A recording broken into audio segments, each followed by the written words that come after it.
देश में वंदे मातरम को लेकर एक बार फिर चर्चा तेज हो गई है। इस बार मामला सिर्फ पॉलिटिकल ही नहीं बल्कि कानूनी और नए रूल्स का भी है।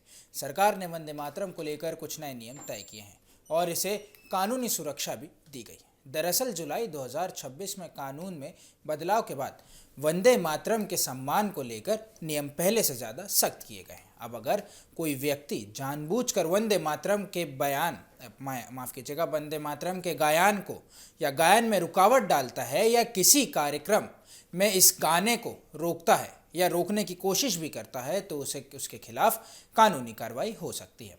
नए प्रावधान के तहत ऐसे मामले में 3 साल तक की जेल या जुर्माना दोनों की सज़ा हो सकती है। यानी अब वंदे मातरम के गायन में जानबूझकर बाधा डालना सिर्फ विरोध का मामला ही नहीं रहेगा बल्कि कानून के तहत भी कार्रवाई हो सकती है। अब बात करते हैं इस गाने के नए रूल्स को लेकर।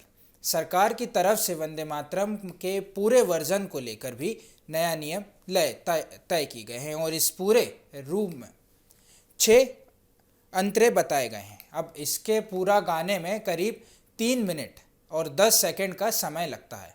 अगर किसी सरकारी या सार्वजनिक कार्यक्रम में वंदे मातरम और राष्ट्रगान दोनों होने हैं तो पहले वंदे मातरम और उसके बाद राष्ट्रगान गाया जाएगा। इसके अलावा सरकारी और सार्वजनिक कार्यक्रमों में वंदे मातरम बजाने पर लोगों को सम्मान के लिए खड़ा होना होगा। हालांकि अगर यह किसी फिल्म या किसी चीज़ की शूटिंग हो या न्यू रील के लिए हिस्से के तौर पर बज रहा हो तो वहाँ खड़ा होना ज़रूरी नहीं बताया गया है।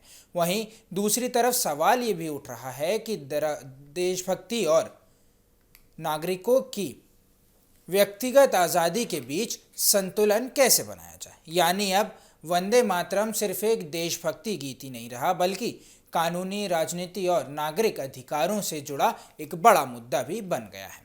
आने वाले दिनों में इस कानून को लेकर डिबेट और भी तेज हो सकती है।